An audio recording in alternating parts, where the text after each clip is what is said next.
Get $1,000 cash back and a free programmable Wi-Fi thermostat with the purchase of any new AC system from Premier Heating and Air. Payments starting as low as $89 per month.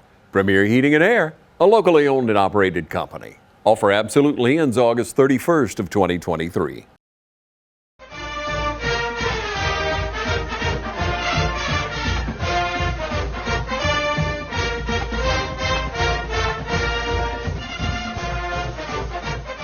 Hello everyone and welcome to the West Lawrence High School Raider football show this week. I'm joined here with Coach Kip Burdett. Coach, how we doing this morning? Doing good. Doing good. So we had our show last week where we discussed the FPD game and looked forward to the upcoming season. This week, our last week was an off week for the Raiders. So Coach, if you will, just kind of tell us what you guys were able to accomplish in the off week, and we'll look at Dodge County in just a little bit, but really what were your plans coming off week and what were you able to get done? The biggest thing was correcting mistakes from the scrimmage, really identifying our weaknesses in the scrimmage and trying to work on us. Spent most of the week working on us and just a little bit peeking ahead, but most of us working on us, trying to shore up some special teams that we kind of have a little bit of extra week to work on, and making sure we take time for individual work and that sort of thing before we have to spend so much time just working on our opponents, which we're fixing to go on a little stretch right here where we're 5 straight weeks where we got to worry about an opponent. So this past week, we got to worry about us. We got to worry about the Raiders. As far as the Raiders go, just update us a little bit real quick on, I know Quentin, we talked about the Quentin Clark injury last week. Kind of how's he doing, and Evan Holmes. I know those were two of the main injuries that jumped out last week. So how this off week helped those guys, and kind of what's the outlook looking like for them? We'll know more about Quentin this week sometime. Hopefully we'll get good news from that. And then Evan's, I'm not real sure about Evan's injury. I don't know the severity of it. Hopefully we'll get him back pretty quick. I don't anticipate that being a long-term injury, but hopefully we'll get him back before long. I know he's a versatile young kid that can definitely help you on defense for sure, maybe even on both sides of the ball.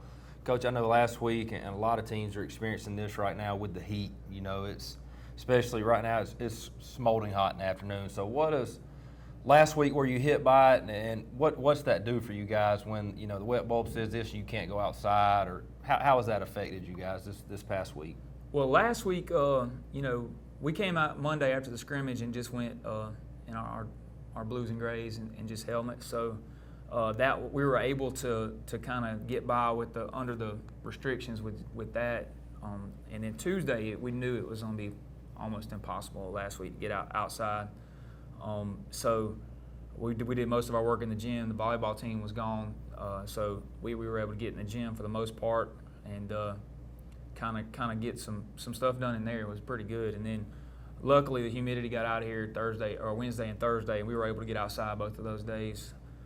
So it really was nice weather last Wednesday and Thursday. So we were fortunate to have that.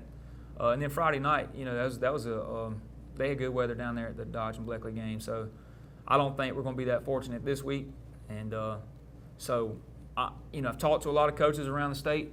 Everybody's dealing with the same issue. So if you follow the rules, some people don't follow the rules, but if you follow the rules, then you're limited to what you can do. So we've adjusted practice times. There's some teams that are bringing kids in the morning before school.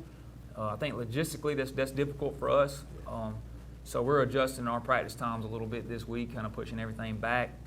Kind of trying to push everything back to about 6 p.m. So hopefully that wet bulb dies down enough we can get outside. For those that don't know, kind of what are the progressions of that? Not necessarily the numbers, but I know certain times you can go full pads, and then does it work its way down to shell, and then, or is it? It's somewhere between 88 and 92, which I'm not exactly sure what all. I mean, I know it's a heat index, humidity, dew point, all that kind of stuff, breeze factored in. So I know that it's not necessarily the temperature. It's a lot that goes into it. But anywhere between 88, after it gets above 88, you're kind of supposed to limit what the protective equipment you're wearing. It gets closer to 90, then you have to limit the time that you're out on the grass. If it gets above 92 on the wet bulb, you're supposed to be indoors. So that's all outside activities suspended. So hopefully we can get out there and do our practice like we need to, under the restrictions. Hopefully, I mean that we got games to prepare for. They're not going to slow up the games because we didn't get a chance to practice. We got to make concessions for that. I mean, that's just what it is. That's what everybody's dealing with right now. So unless you got a roof or something or an indoor facility, everybody's dealing with this right now. Yeah. What and I know, like you said, it's a level playing field if everybody's following the rules, and unfortunately, I'm sure everybody's not following the rules, but I know we are here. Does that affect a game night? Say next Friday, does the wet bowl come into play then, or are they? This is the first year they're supposed to delay the start times. I mean, I'm not sure how it's going to affect our JV games and stuff that are played at 5 o'clock in the afternoons. I mean, but they're supposed to delay time if it's over a certain reading on the wet bulb. But hopefully we'll be fortunate enough to get it in. They're also, it's on the officials' discretion as far as water breaks go. Like they'll stop play and give both teams a break from time to time, 5-minute breaks just throughout the course of the game. So they'll give more if they see fit. So. All right, well, good. So battling the heat this week. Hopefully the weather will be great, but. We're going to take a quick commercial break. On the other side of that, we'll talk a little Dodge County, as that's who we've got this week. So we'll dive in and see what Coach has up his sleeve for them. So we'll see you after the break.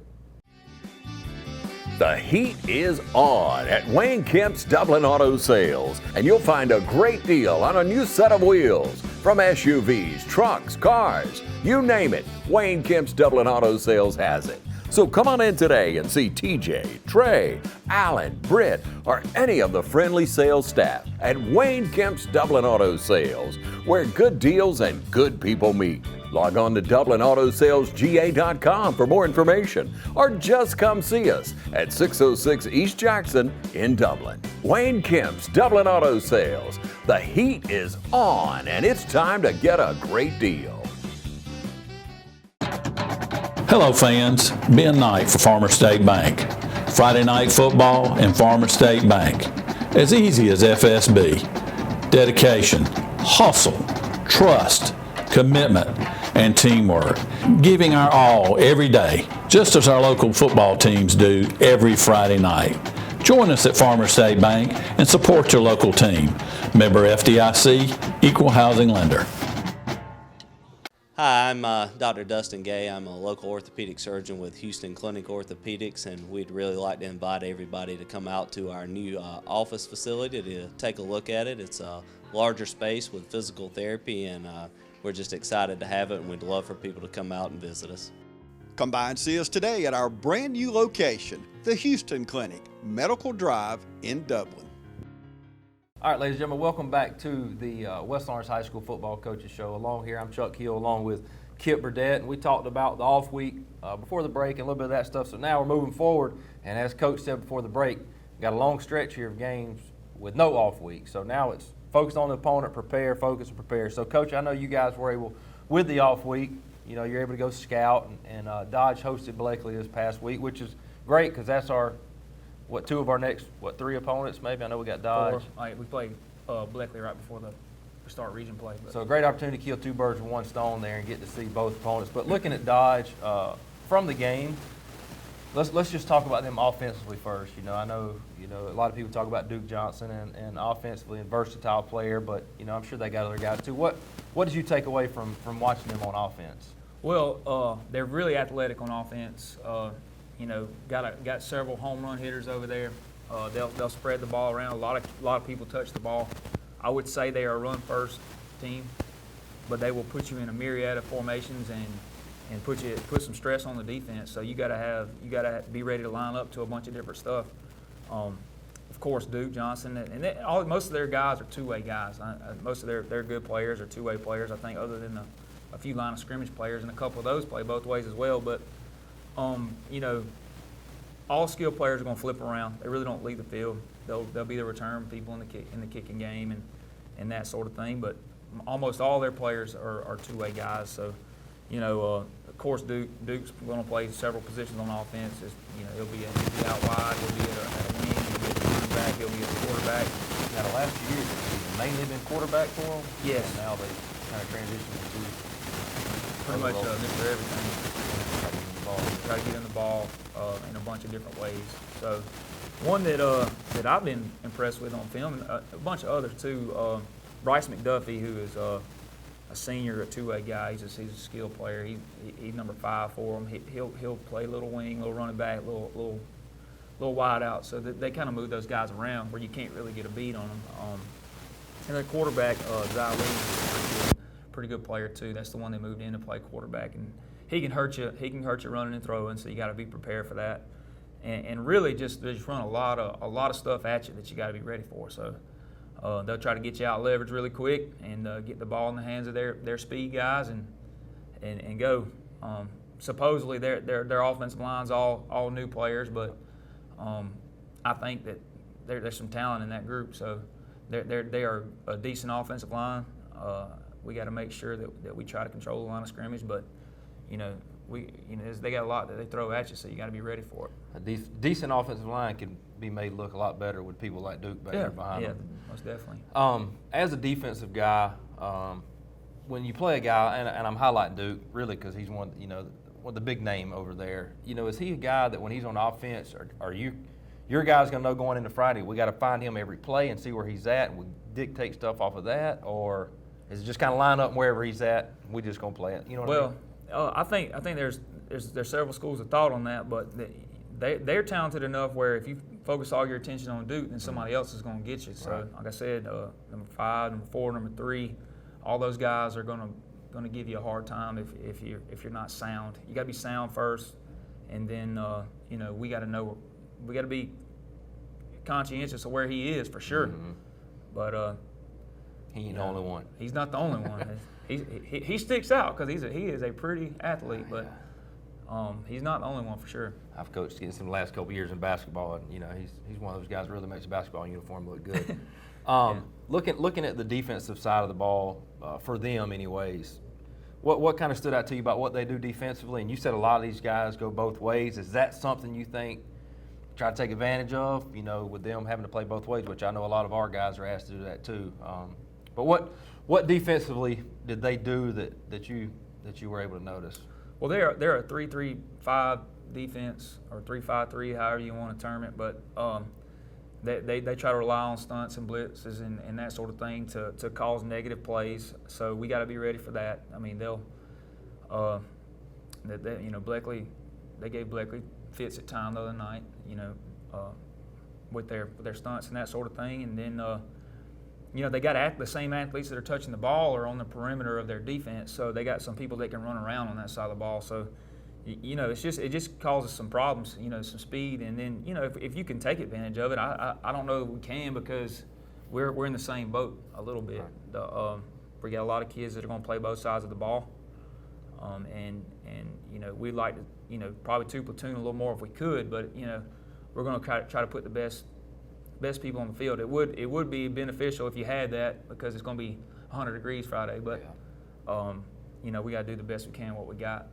And both teams, like you said, we're not 2 platoon as much, and they're not either. So it's not like one's going to really have the upper hand as far as that goes. And just speaking on Dodge, I've been through Eastman several times, and it's one of those cities. If you blink, you bite through it. But it never ceases to amaze me the amount of athletes and just good-looking kids that they have year in and year out. I mean, ever since I've been at West Lawrence, when you play Dodge, they're going to be fast, they're going to be physical, they're going to be athletic, and it's kind of wild how that happens in that such small of a town. But we're excited this week. A lot going on. Going to be a great matchup in the shoe down there, and it's going to be a lot of athletes on both sides of the field, and we're looking forward to it. But we're going to take another quick commercial break, and on the other side of that, we're going to finish up with Coach and talk a little bit about the West Lawrence High School Raider Auction, first annual, coming up this Saturday. So we'll take a quick break. Hi, I'm Andy Cullins at Cullins Supply. Cullins Supply is proud to be your Bobcat small equipment dealer. When paths need clearing, buildings need raising, loads need moving, acres needs tending, or anything on your to-do list needs getting done, that's where we come in. Bobcat makes the best equipment to complete the toughest jobs imaginable. Come see the full lineup of Bobcat compact equipment at Cullins Supply and Engine Service, located at 910 East Jackson Street in Dublin or 826 South Harris Street in Centerville. Allen's Heating and Cooling is your licensed Amana equipment dealer. Trust Allen's Heating and Cooling to install and service your heating and air conditioning unit. Allen services all brands, and with the purchase of a new unit, Amana offers a lifetime compressor warranty. Sean Clark or any of his friendly staff can help you today at Allen's Heating and Cooling. Your Amana dealer. Amana, last and last and last. Trying to beat the heat? Come check out our cool deals at Roach Farm and Garden. For your garden and around the house, Roach Farm and Garden has planters, soils, plants, vegetable, and grass seed. Don't forget, it's time to fertilize your yard and pond. Let Roach Farm and Garden help. Got something to feed? ADM, Godfrey, FRM, and Cargill. Roach Farm and Garden has a huge supply of pet and livestock feed. Getting bugged in your own backyard? Flies, fleas, mosquitoes? Roach Farm and Garden has 1 gallon to 110 gallon sprayers. Too hot and you wanting to cool off? Roach Farm and Garden has barrel and pedestal fans, not to mention stock tanks up to 1,000 gallons. While you're shopping, check out our wind chimes, benches, gliders, and chairs. We even got fryers, grills, and griddles, and always carry a full line of Carhartt and Wrangler wear. Before you check out, grab some of our seasonings and sauces, local honey, jams, jellies, and pickles. Looking for concrete benches, statues, and fountains? Roach Farm and Garden has a huge supply and more arriving every day. Roach Manufacturing opened in 1929 as a cotton gin, a third-generation family business, started by William Patrick Roach and Miss Louise Beecham Roach, which now has become Roach Farm and Garden. Since 1929, from Roach Manufacturing to Roach Farm and Garden, third-generation family business here in Dublin and Wrightsville. Come see us. Hey, and welcome back to the West Lawrence High School Football Raider Coaches Show here with Coach Kip Burdett. We're coming to the final segment here, and we've discussed Dodge County. That's coming up this Friday, but after that, after you go to the game Friday, after the Raiders get the W, on Saturday, the Athletic Boosters here at West Lawrence is having the first annual auction, and it's going to be located at the gym. Coach, I'll let you kind of tell a little bit about it. This is the first time we're doing this, so neither one of us know a whole lot about it. It's kind of the pilot of the auction, but it's an all-sports booster auction. Coach, just tell us a little bit about it. Well, it's a first annual deal. We got the idea from some other schools, and just trying to give a shot in the arm to the Athletic Booster Club, which does a whole lot for not just football or not just the main sports, but every sport. And this is a way of us kind of trying to earn our keep, kind of so to speak, with the Athletic Booster Club. And then we got some pretty cool prizes, and it's pretty affordable to get into. So pretty cool prizes that people can auction on and put a bid on and that sort of thing. So I think we're looking forward to it. I hope we have a big turnout. Like I said, they do an awful lot for our athletic programs, and a high tide raises all ships. So we need to get in here and participate and make this a big deal. Hopefully, going forward in the next few years, it becomes a really big deal. Absolutely. Yeah, I think those can be a really good fundraiser for the kids here. If you will, just tell us, it starts at 4. Just kind of tell us, if people show up at 4, what they're going to get over the next few hours. Well, 4 o'clock will be the meet and greet. We'll have athletes and coaches here that you can get to speak to, get to know. And then the silent auction starts at 5, and the live auction starts at 6. And then each sport was kind of tabbed to bring different items for auction. So we got several items that I think will be pretty good for. There's a list on the flyer that we'll put out, but really cool items that you can bid on and try to win. And the 4 o'clock meet and greet is not the time to tell us your thoughts on us coaches. It's just to come meet us and get to know us a little bit. So we got that, and then like he said, there's going to be a silent auction with some really cool prizes. And then I'll read you off a couple of the prizes that have been listed, a few prizes: vacation, scuba lessons, Dexter meat packages, tailgate packages, some signed Major League Baseballs, golf outing at the country club, signed footballs, Georgia tickets, Georgia Southern tickets, cornhole boards, hunting trips. And probably the one that's not listed on here that may be the peak of all is a spot on the Big O Sports Podcast. So that will probably be the big ticket item. But there are a lot of really, really cool, I'm looking at these and I've heard about some of the other ones. I might have to dabble in there and put my name down on a few of them silent auctions. Is there anyone that's standing out to you that? Hunting trip is one that kind of piqued my interest a little bit. And then, I wonder where that is. I don't know. That's Might be not- Eddie but Floyd down there at It might Mayberry. be. It might be old juniors hunting camp down there. Oh man! So, guys, if you're able to make it, we'd love for you to come again. The tickets are $10 each. You can contact me, Chuck Hill at lcboe.net. You can contact Kip Burdett at lcboe.net. If you'd like tickets, we can get them to you. They're $10 each.